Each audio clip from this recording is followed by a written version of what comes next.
Hello. Hello, अस्सलाम वालेकुम। जी वालेकुम सलाम। सर, मैंने एक सवाल पूछना था आपसे। बताइए।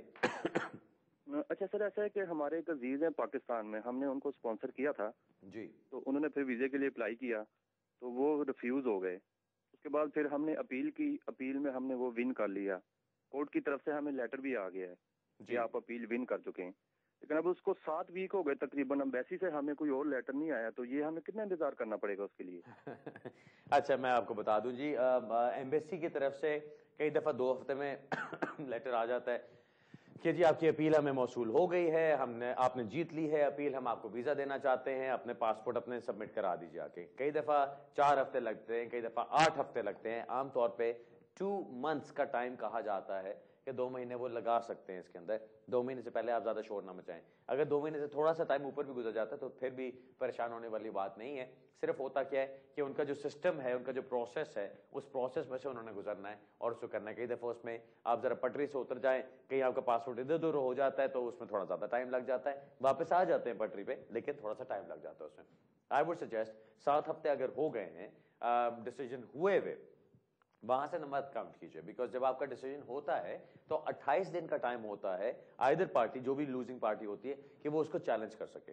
सो अगर आपका डिसीजन हुआ और वो होम ऑफिस उधर हाई कमीशन को भेजा गया तो उनके पास 28 दिन का टाइम तो पहले ही था उसको चैलेंज करने के लिए। आमतौर पे वो चैलेंज नहीं करते। अगर वो नहीं करते तो उसी टाइम के दौरान आपको बुला लेते हैं। अगर वो चैलेंज करना चाहें, रोके रखते हैं या चैलेंज करते हैं, जो भी होता है। आप ये देखिए, आपके केस में अभी तक 7 हफ्ते गुजर गए हैं, आपको जवाब नहीं आया, यानी उन्होंने चैलेंज भी नहीं किया होगा इसको, वरना अभी तक आपको आ चुका होता है। सो प्रोबेबली जल्द ही आपको वहां से कोई ना कोई कॉन्टैक्ट आ जाना चाहिए। कई दफा ऐसा भी होता है कि उन्होंने आपसे कॉन्टैक्ट किया लेकिन आपको पता नहीं लगा। कई दफा ऐसा होता है उन्होंने कोई ईमेल कर दी, कोई फोन कॉल कर दी, कोई मैसेज छोड़ दिया, कोई लेटर भेज दिया जो आपको नहीं मिला। सो उनसे कांटेक्ट कर लें, वो फेडेक्स के थ्रू कांटेक्ट कर लें या डायरेक्टली आप उनको ईमेल कर सकते हैं जो हाई कमीशन को। वहां से अपने रेफरेंस नंबर डालें, पार्टीज नेम्स डाल, ऑब्वियसली जो एप्लीकेंट का नाम है वो डालें, डेट ऑफ डिसीजन डालें। उन सारी चीजों से आप ईमेल उनको करेंगे तो उसमें भी आपको अक्सर जवाब आ जाता है और अक्सर उसी में आपसे मांग लेते हैं कि हाँ जी आपकी अपील हमारे पास है, आपने जीत लिया अपील को, हम इसको चैलेंज नहीं कर रहे हैं, सो हम आपको वीजा इशू करने को तैयार हैं। तो ईमेल करके देख लीजिए। ऑलराइट, अगला सवाल लेते हैं जी। हेलो। हेलो। हेलो, अस्सलाम वालेकुम। जी वालेकुम सलाम। जी, मैंने काफी देर से होल्ड किया हुआ था। प्लीज, मैं टेलीविजन नहीं देख रहा, मुझे जवाब भी दीजिएगा जरूर। मैं फोन पे ही हूँ। वेरी क्विक क्वेश्चन है मेरा, छोटा सा। बताइए। जी, मैंने ना PSW से टीयर 1 पे मैं गया तो मुझे ना उन्होंने रिफ्यूज कर दिया कि मेरी डिग्री जेन्युइन नहीं और मेरा अकाउंटेंट जेन्युइन नहीं, जो मैंने अकाउंट सबमिट करवाए थे उनको। ठीक। उसके बाद मैंने फिर अपील की, तो अपील में जज ने मेरी डिग्री मान ली कि जेन्युइन है, अकाउंटेंट भी मान लिया, मगर उसने कहा जो अकाउंट्स है वो अनऑडिट है, तो मैं इसको ना मानता नहीं, जो कि UKBA की रिक्वायरमेंट नहीं थी। ठीक। मगर उसने मुझे राइट ऑफ अपील दे दिया। फिर मैं अपर कोर्ट में गया तो अब मुझे 2 दिन पहले जवाब आया अपर कोर्ट के सीनियर जज की तरफ से कि इसमें एरर ऑफ लॉ था। जज इस चीज को समझ नहीं सका सही तरीके से। जो अकाउंट्स बने हैं उसमें कोई बेईमानी नहीं थी, तो अकाउंट्स जेन्युइन। तो उन्होंने एक फॉर्म मुझे भेजा कि अगर कोई और चीज मैं सबमिट करवा दूं उन्हें, नहीं तो अब मैं इसका इंतजार करूं। तो मैंने सिर्फ ये पूछना था कि ये मेरे हक में हुआ है या मैं इंतजार करूं हियरिंग का, या फॉर्म फिल करके भेजूं, इसका क्या बेस्ट होगा मेरे लिए? चलो मैं बताता हूँ आपका। अच्छा सवाल इसलिए कि अक्सर लोगों को ये चीज आती है, उनको पता नहीं होता कि प्रोसेस क्या है। प्रोसेस में जल्दी से आपको एक्सप्लेन कर देता हूँ। आपने एप्लीकेशन की होम ऑफिस को, होम ऑफिस ने उसको रिफ्यूज कर दिया, अपील का राइट मिला, अपील में आप गए, आप इमिग्रेशन जज के सामने पहुंच गए।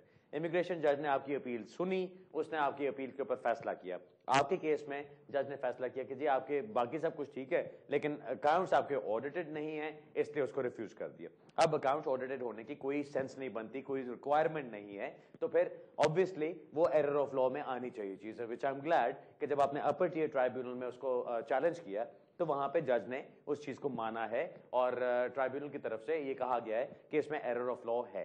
अब आपको उन्होंने एक वो फॉर्म साथ भेजा होगा, उस फॉर्म के अंदर होता है कि अच्छा जी आपने कोई और एविडेंस इंट्रोड्यूस करना है, या आप चाहते हैं कि आपका जज आपके केस को देखे तो उसमें कोई और इंफॉर्मेशन उसको आप देना चाहते हैं, कोई ऐसा एविडेंस जो पहले मौजूद नहीं था जो आप अब देना चाहते हैं, अगर अब दे रहे हैं तो पहले क्यों नहीं था, इस तरह की चीजें उसमें लिखी होती सारी। ये फॉर्म का मकसद ये होता है कि अब आपकी एक और हेयरिंग होगी। अब आपकी हेयरिंग होगी, अगर आप लंदन में रहते हैं तो आपकी हेयरिंग उधर फील्ड हाउस में होगी, चांसफरी लेन में, चांसफरी लेन के पास। वहां पे हेयरिंग जब होती है, वहां पे अपर टियर ट्राइब्यूनल का वो कोर्ट्स होते हैं जहां पे जज बैठ के इस चीज को देखते हैं कि जी इमिग्रेशन जज ने एरर ऑफ लॉ किया कि नहीं। स्टेज 1 होती है कि उसने देखना है कि एरर ऑफ लॉ है कि नहीं, मटीरियल एरर ऑफ लॉ। अगर उसने आइडेंटिफाई कर दिया कि हाँ मटीरियल एरर ऑफ लॉ है जिसकी वजह से इसको हम अब सेट असाइड करेंगे, तो पहले ये होता था कि वो सिर्फ रिमिट कर देते थे केस को एक और इमिग्रेशन जज के सामने, यानी वो कहते थे हाँ जी इसमें एरर है, बस ठीक है हमने मान लिया एरर है, दोबारा किसी और जज के पास भेजो जो दोबारा इसको देखे और दोबारा नए सिरे से हेयरिंग हो, नए सिरे से फैसला हो। अब ये होने लग गया है कि अब उनके पास से आपको डायरेक्शंस आ जाती हैं। अब वो कहते हैं कि जी अगर हमने ये फैसला किया कि इसके अंदर एरर ऑफ लॉ है और इस जजमेंट को हमने सेट असाइड कर दिया, तो ये जो जज बैठा हुआ है यही जज दोबारा फैसला करेगा और उसी वक्त फैसला करेगा। सो अब आपने अगर कोई और एविडेंस सबमिट करना है तो वो अपने स्टेटमेंट्स, अपना एविडेंस वगैरह सब कुछ साथ लगा के भेजो, सो दैट जब आप उस हेयरिंग पे जाते हैं, जबकि भी आपकी हेयरिंग होगी, तो आप वहां जाके बैठेंगे, आपको जज पहले कहेगा कि हाँ ठीक है एरर ऑफ लॉ है, this determination has been set aside, so उसको उन्होंने साइड पे कर दिया। फिर वो जज कहेगा अब मुझे बताओ जी क्या क्या मामलात हैं, कौन से पॉइंट का क्या आप जवाब देते हो, and then you have to satisfy that जज sitting in the upper tier tribunal. अब अगर उस जज को आपने सेटिस्फाई कर दिया तो वो जज आपके लिए एक और डिसीजन वहां पे कर सकता है जिसमें वो कह सकता है हाँ ठीक है आपका अकाउंटेंट भी ठीक था, आपके अकाउंट्स भी जेन्युइन थे, आपकी डिग्री भी जेन्युइन थी, जब एवरीथिंग वाज फाइन तो आपकी अपील अलाउड होनी चाहिए थी, I will allow the appeal. जब अपील वहां से अलाउ होगी, होम ऑफिस का भी वकील वहां पर आता है और बड़ा लड़ने वाले वकील आते हैं आमतौर पर, बड़ा मजा आता है अपर टियर ट्राइब्यूनल में जाके, पूरी धुआंधार बहस होती है वहां। सो आई वुड सजेस्ट वो जो वकील वहां पे बात करता है वो उसके सबके नोट्स वगैरह लिख लीजिएगा अपने पास, लेकिन अगर जज ने आपके लिए फैसला कर दिया, आपके हक में फैसला कर दिया, तो आमतौर पे वो उसको चैलेंज नहीं करते क्योंकि वो वहीं पे बैठे हुए होते हैं। सो वो फिर उसके बाद डिसीजन आपके हक में हो जाता है और फिर वो आपको वहां से जो स्टेटस होता है वो इशू करेंगे। और क्योंकि आपने सारा टाइम अपील में गुजारा होता है, ये सारा टाइम आपका लीगल काउंट होता है, ओवरस्टेयर या इलीगल काउंट नहीं होता। सो क्योंकि एरर ऑफ लॉ आइडेंटिफाई हो गया, सो मैं उम्मीद रखता हूं कि आपको कोई किसी किस्म की इसमें प्रॉब्लम नहीं होनी चाहिए and you should be fine. Best of luck जी। नाज़रीन अब आज के प्रोग्राम का टाइम खत्म हो रहा है। अगेन आई एम सॉरी कि मैं थोड़ा लेट आया था, लेकिन मैंने कोशिश की है कि मैं ज्यादा से ज्यादा मेकअप कर लूं उस चीज को। एनीवे अगले हफ्ते इंशाल्लाह इसी वक्त इसी जगह दोबारा मुलाकात होगी। तब तक के लिए बुखारी चेंबर्स को ढूंढना चाहें तो आप आराम से ढूंढ सकते हैं, आपको मालूम है लॉ सोसाइटी से आप नंबर ले सकते हैं। जो लोग मुझे जानते हैं, जिनसे मेरी बातचीत होती रहती है, अगर कभी मैं ना मिलूं तो थोड़ा माफ कर दिया करें, कुछ बिजी होता हूं, लेकिन इन एनी केस जब काम चल रहा होता है तो मैं आप लोगों की खिदमत के लिए बिल्कुल हाजिर हूं। जब मिलना चाहें, जब कॉल करना चाहें, आप मुझसे रब्ता कर सकते हैं। अगले हफ्ते फिर मिलेंगे, तब तक के लिए इजाजत चाहता हूं। खुदा हाफिज।